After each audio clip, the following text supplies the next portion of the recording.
Laura here from Get Organized HQ, and I'm gonna guess that because you're watching this video, you want to be more organized. I mean, who doesn't? And after many years of working with tons of people, both some who are naturally organized and some who are naturally less organized, I have found some common threads that stand out among the people who tend to be organized most of the time, and I want to share those with you.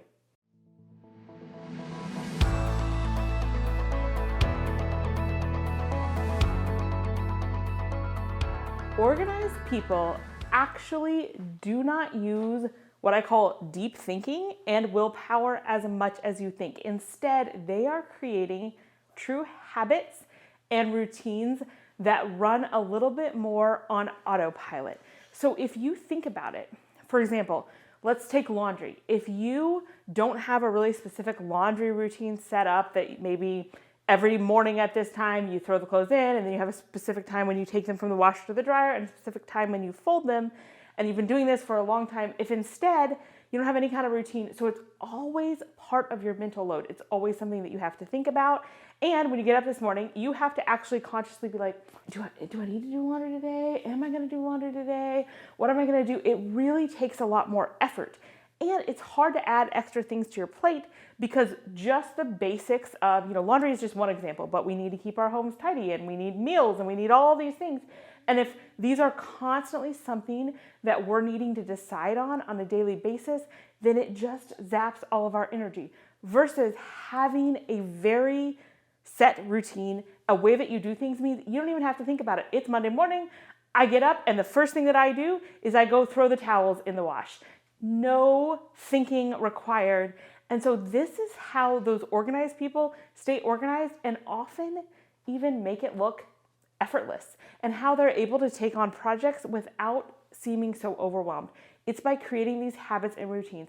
But I encourage you to be very kind and gentle with yourself because this definitely doesn't happen overnight. It can take a while, and don't put any time pressure on yourself. Some habits may only take a few weeks, whereas some really take more like a few months to develop and really become part of your routine.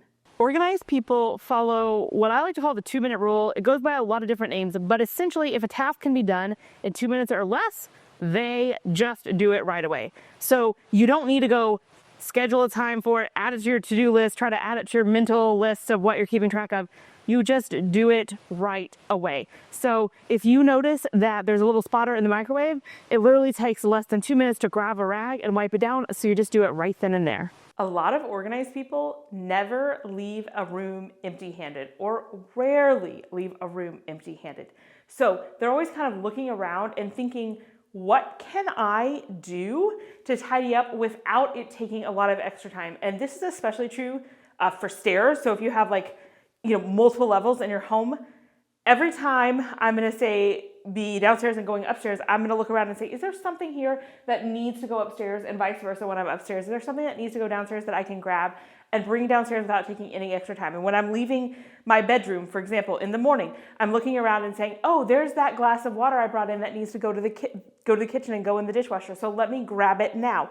Rather than waiting for all of those things to accumulate and then having to set aside extra time to tidy them up, we're just looking around and saying, what can I go ahead and take with me? And you can apply this principle of looking around and saying, hey, what can I do that will accomplish what needs to be accomplished without really meaning to set aside additional time? And that will go a long way. Organized people have a mess threshold or a mess limit. So I don't know many people who everything stays perfect all the time, but people who manage to stay organized have a limit, and once it gets there, they stop everything and reset it because they don't want to let it get out of control. So I kind of have a threshold in my home that I'll let it get to this point, but once it starts to cross over, we got to stop everything and we have to deal with it. Organized people simply have less stuff, like fewer items in their home, and often they may have fewer things in their schedules and just fewer things that they do on a day-to-day basis. And this makes organization come so much easier. And honestly, the less stuff that you have, the more organized your life can function without you really actually having to be organized. So if you just have tons of stuff everywhere, then you are going to have to work harder to manage it. You're going to have to set up systems for it and maintain that, versus if you simply have less stuff, it requires less effort to maintain. So work on getting rid of things. And the thing that I like about that is most things when it comes to being organized require sustained effort. Like I have to wash my dishes literally every single day. But decluttering is an exception because once an item is gone, you never have to touch it again. Organized people give everything a home. Often we think that when we don't put something away, that it's because we're lazy and we don't want to. And there could be a little bit of that, but it's usually more common than that we just don't want to take the physical effort to like walk a few steps and put something away. It's usually more about the mental effort because we just don't know where the thing goes. And we don't want to have to decide that. So simply giving everything a home, and I know it sounds simple, but it's not always easy. And especially if a lot of things don't have a home, it can take a while. But that alone makes it so much easier to put things away because we know exactly where they go. It also can make it easier for other people in the household to help. It's not a magic formula that like, oh, I just give everything a home and then everyone in the household magically starts putting it away. No, but it does make it a little bit easier for other people because we know exactly where things go. Having a reset space can go a long way to keeping you organized. And what I mean by that is having 1 or 2 spaces that no matter what, stay tidy. Because for me personally, lots of people live in our home, come to our home. It can get out of control really, really fast. It really can. And there is one space in my home for me that is the shelves where I film in front, behind my desk, that no matter what, that space is always organized. I am very, very diligent about never letting that space get out of control. So I always have a space that I can come back to and reset. Also, that's where I start. So like when I started organizing, you know, when we move or something, I'll start there. So I always have that space to come back to, and it creates a lot of positive momentum as well because I get excited. I'm like, oh, this went well. And so then I want to organize other spaces. Organized people are usually really good at adapting and realizing that things change over time. So for example, maybe you had a meal planning system that was working great. I know I did many years ago. I had meal planning for type Bs, as I called it, and it worked great. And we did this for years, but our lives have changed. We now have 2 kids. We live in a different home. We have different things that we're doing on a day-to-day basis. So that system that worked so well years ago doesn't actually work as well today. And so it's important to be able to adapt and change over time. And one really important component of this that I think people often overlooked is that if you are doing something at one point and then you end up changing, that's not necessarily a failure. The fact that the meal planning system that I used in the past isn't what I use anymore doesn't mean that I failed at it. It doesn't mean that that system is bad or a failure. There's no meaning or failure assigned to it. It's just we naturally adapt and change over time. Organized people make their systems work for them instead of finding someone's system and using it exactly as is. It's great to use that as a starting point, but we know that our own lives are unique and different, and what motivates us and how we operate is a little bit different. So they know how to adapt systems to work for them. This is one that I particularly struggle with quite a bit. It does not come very naturally to me at all. And that is that in order to keep a home that remains clean and tidy, we need to tidy on a daily basis. So organized people don't wait until the weekend or until the end of the month and let everything build up and then tidy it. They are doing that on a daily basis. I would also say here that the amount of time that needs to be spent on tidying is kind of related to how much not only time collectively that you and all the members of your household are in the home in a given day, but also to the amount of things that you're doing in the home. So for example, if all the family members have like a full-time job, so away from the home for several hours a day, and then you go out and you eat dinner out, and then you come home, there's probably only a very small amount of tidying that needs to be done. Versus if you and many family members are spending all day at home, you're eating breakfast, lunch, and dinner at home and probably preparing some of those meals. And in addition to that, you're not just sitting at your, laptop and working, but you're also, playing games and you're working on an art project and you're doing all of these things. The more that you do in your home, the more you're going to need to tidy on a regular basis. And that's actually a good thing. It can be tempting to feel like, oh, wow, like I don't enjoy necessarily this daily tidying. So it's a negative thing that we need to do this, but it's actually really, really positive because most of the time, the things that we are doing in our homes are such good things and they're so good for us. I would much rather see myself and my kids getting out the paints and the art projects and the coloring pencils and getting out the blocks and the cars and Legos and all the things and really delving in and playing with them than just sitting there and watching TV or just sitting there on our phones. So I kind of have tried to flip the script in my head instead of just being like, oh, look at all this mess that I have to clean up. Instead, trying to flip the script and say, wow, look at how much we did today. That was so good for us. That was bonding for us as a family. That inspired creativity and fun play. And look at it as a privilege to get to clean up after these things. Now, I'm not saying that I do this perfectly and that every day I'm just going around, oh, look at me, I'm so excited I get to clean up this big, huge mess. No, I mean, it can still be stressful. It can still be a lot. But just that mindset shift, I think, does make it easier to go do that on a daily basis. And this is the one thing that I think will take a home from just being all over the place. If I show up on a random Tuesday afternoon, is it going to be clean? Maybe. Is it not? Maybe it's going to be a total mess. Who knows? To really staying clean all the time is a daily putting away. And that's also what contributes to not letting things get out of control. Because if you go several days and you don't do any tidying, it's going to be pretty out of control. Versus if you just spend that few minutes every day, it never gets to that overwhelming level. And for myself, I am a sunflower. If you haven't taken our flower types organizing quiz, click the link below and go ahead and take it and find out what you are.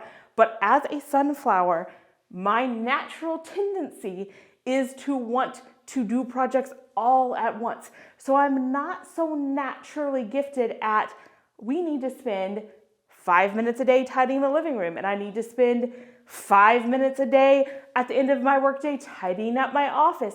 That comes less naturally than like, let's set aside a Saturday and let's go ahead and clean everything.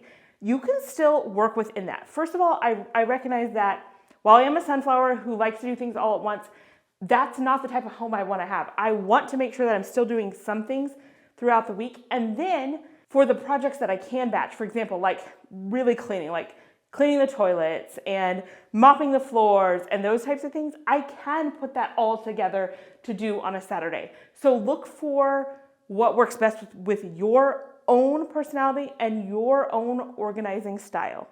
Organized people make their bed every day. And honestly, whether or not your bed is made doesn't necessarily have a huge impact on how organized you are overall, but it's a small act that kind of sets the tone for the day and for realizing that you are someone who stays organized and stays tidy. So it's more of a symbolic thing than a literal thing. And if you want to pick something else that is like your thing that you do every day, go ahead. Pick something else, but you need to have something that you're doing on a daily basis to signal to yourself that you're taking your surroundings and staying organized seriously. It should be no surprise that organized people are usually pretty good at decluttering and getting rid of things that they don't need, use, or love anymore. But they are also really good at being careful about what comes into their home.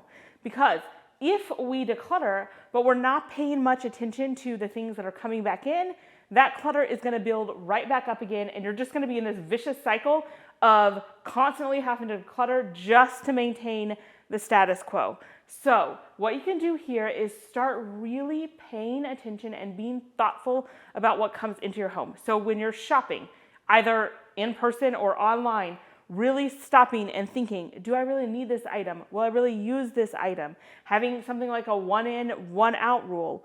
Or they also, when things do come in, for example, there are things we cannot control, like our mail. Most of us get a lot of junk mail. I couldn't just decide I'm never going to check the mail again, because I do get a few actually important things in the mail. I need it. So the faster I get rid of those things, like often when I'm walking back from the mailbox, I'm already sorting that out, and I walk in the kitchen and it goes right into the trash can.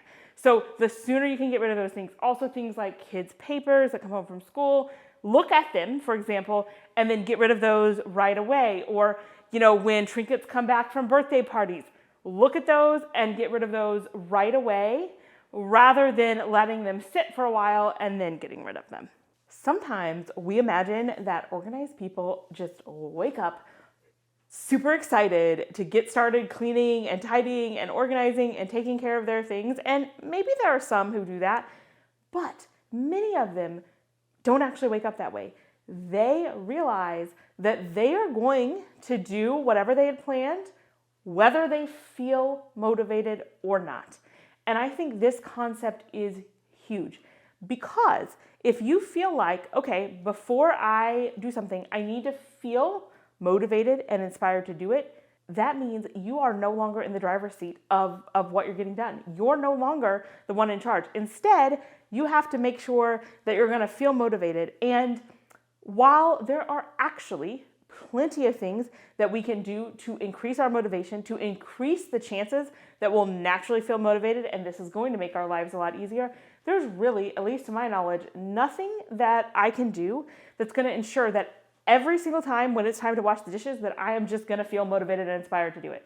Sometimes I'm not, but ideally I do that thing anyway. And again, this might sound miserable. Like, who wants to go through their life constantly doing things that they really hate and that they don't feel motivated to do? And I understand that, but here's the deal.